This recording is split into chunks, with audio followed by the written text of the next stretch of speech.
Welcome to Meaningful Mornings. All of us know the importance and utility of our oral hygiene. Do you? Do you relate to this observation? But subtler than our oral hygiene is our sleep hygiene. Knowing the importance and utility of this is more subtle. In the past days, I've shared with all of you that we should have distinct periods of light and dark, as in exertion and rest. The body should follow a routine when to input, when to output. When the body has a routine, it knows when to digest and when not to. But if the body doesn't have that routine, digestion gets thrown off. I referenced us gaining weight unnecessarily. One more insight into sleep hygiene.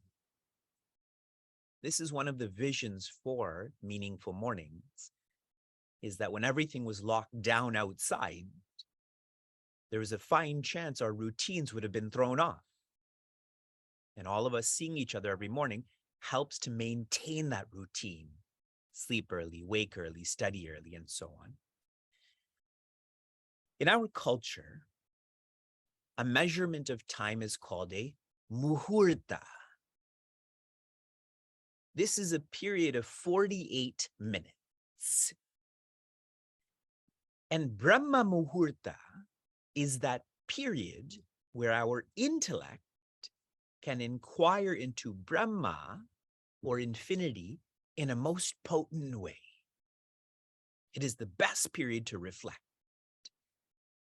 Technically, Brahma Muhurta is 2 muhurtas before the sun rises. So now reflect on your time zone when the sun rises. So 2 48-minute periods before that. So essentially 100 minutes before sunrise. Okay? And Brahma Muhurta ends 1 muhurta before the sun actually rises. Okay? So 50 minutes, 50, before the sun rises. If you have no idea what I'm talking about, I also don't. But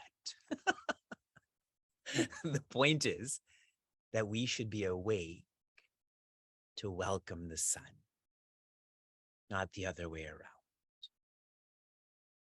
Our 5-year-old had what is known as a grow clock. It's this clock that becomes brighter and brighter. When it's bright enough, he wakes up. Recently, he took it out and said, I'm a big boy now. I don't need this clock.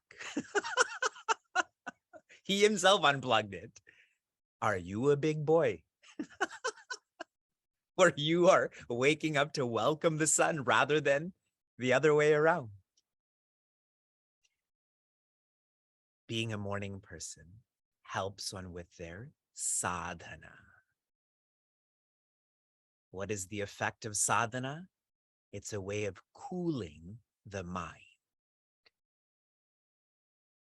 If you think of the greatest danger in the war the war of Russia on Ukraine, it is a threat to those nuclear power plants, correct? The electricity keeps getting cut off. Those reactors aren't cooled. All of us will be affected by that.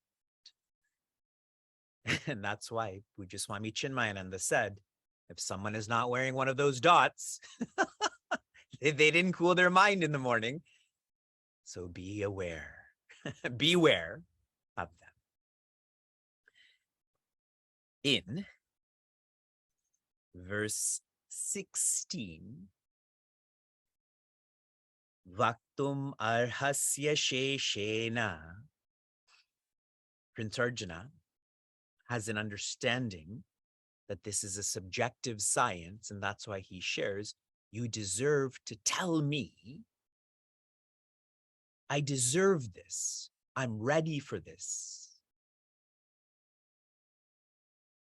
Recently, I was interacting with a seeker. He and I were discussing compassion, and he had read an insight that he can practice compassion by being an instrument to teach others compassion. And I accepted what he shared, but then I told him, I said, if you're compassionate for others, what will develop is a sattvic ego. That I'm doing this for you instead of doing it for me. If you do it for others, it becomes objective. You do it for yourself, you align with the subjective science then. Divya hyatma vibhutayaha. Prince Arjuna shares, the greatest is yours. And that's a very reflective point. If the greatest is yours, that means you're greater than the greatest. You are beyond the greatest. The greatest is yours. And that's why I'm sharing in this framework. There is great, greatest, and what's past the greatest? God. There's creation, creator. What's past the creator? Consciousness. Yabhir vibhutibhir lokan. Prince Arjuna wants to see this. He wants to see the greatest. He wants to see God. This shows that he's stuck in his understanding of God and consciousness. Because you can't see this the way you see a chair or a tree or my hair. It can't be seen. It can only be felt. You see because of God. You see because of consciousness, not the other way around. Imam tvam vyapya tishtasi. I want to see how you are in the greatest. Shri Krishna is going to guide Prince Arjuna and us to grow out of seeing, and that is to have vision. The vision that there is consciousness in the creator and creation. Yesterday, when I took our kids trick-or-treating, we went to one house where they had this awesome skeleton. And when you get in front of it, its eyes glow and its hands move. And our kids were captivated by it because they thought they were going to be captured by it, which I thought was awesome. It's my Halloween too. But see, there's a difference. I know that this is just a costume, a decoration. See, I know that. That's how brilliant I am. And they don't know that. So what comes with that? Stress, anxiety, dejection. See, if you only use your eyes, you'll be afraid. But if you have vision, you grow into that courage and fearlessness. Next, 17, we're continuing with Prince Arjuna's reflections. Katam vidyamaham yogin tvam sada parichintayan keshu keshu cha bhaveshu chintayosi bhagavan maya. With each reflection, he's making this more personal. He's growing out of wanting Sri Krishna to needing Sri Krishna.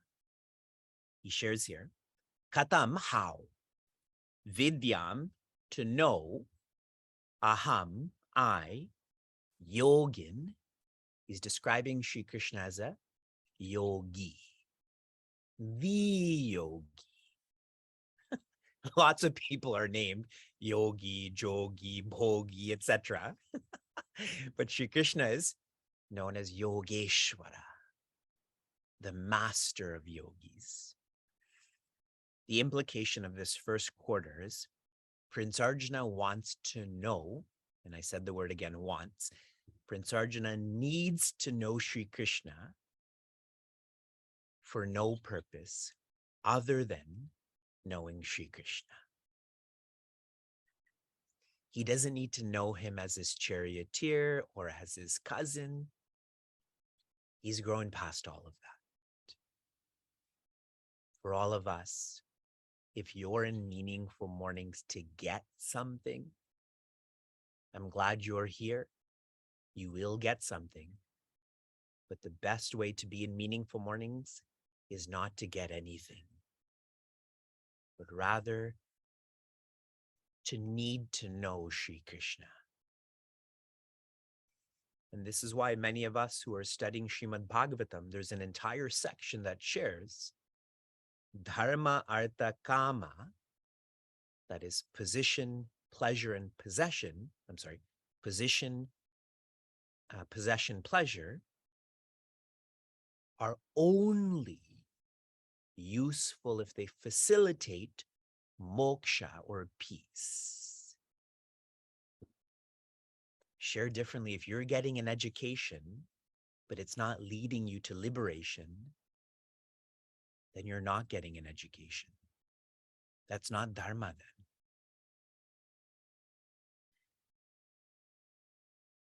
Tvam sada parichindayan. Tell me how, parichindayan, I can feel you. Chinta means to think. Parichinta means to think completely or to feel. Sada, how can I feel you always? Prince Arjuna is used to having his eyes open. He's a doer. So that's why he's asking again, my eyes are open. Tell me how I can see you with my eyes open. And there's a danger in this, or an immaturity, because your eyes aren't always going to be open. We're going to get old, our equipments will start to fail. And if we're always depending on perceiving the greatest, if we stop perceiving that, that means we'll fall out of tune with the greatest. So Prince Arjuna, he is asking, how can I always see you? But he will mature to how can I always feel you? Keshu keshu cha bhaveshu. In what and what qualities, with my eyes open, can I see you? He's asking very specifically, with all of the things I'm seeing, how can I see you? What are you in?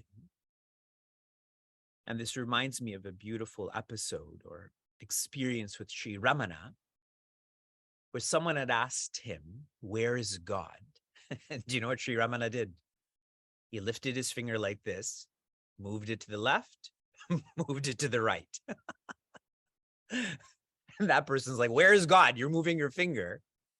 And through this dialogue, he eventually shared, if it weren't for God, how would I move this finger?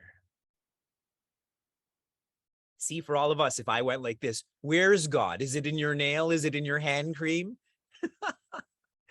But that's the point. We can't see it. We have to feel it. Chintayosi Bhagavan Maya. By me, you are Bhagavan. Guide me to think about you. Prince Arjuna is wrapping up his reflections and he's tuning into, there's so many valuable things in this multiverse, but I know amongst that which is valuable, you are the greatest value. So guide me to tune into you.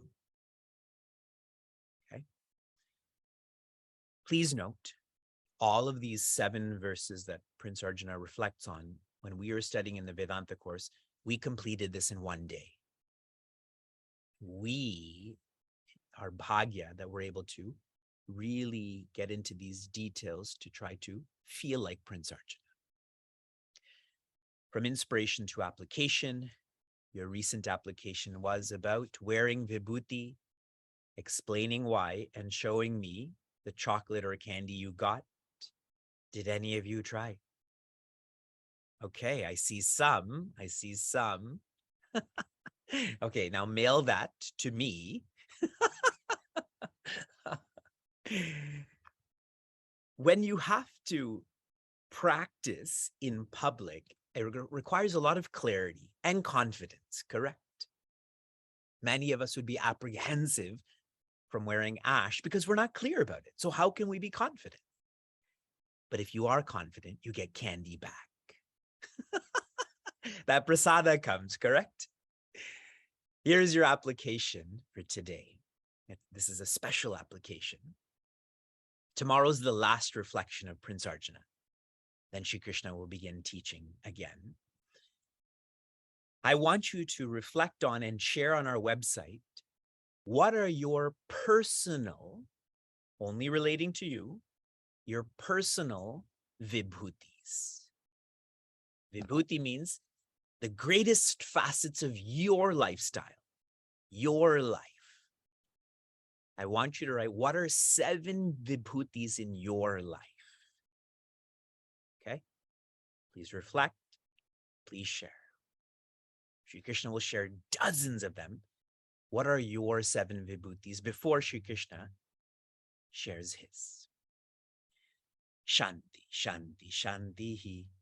Be safe, be sound, be serene, be joy.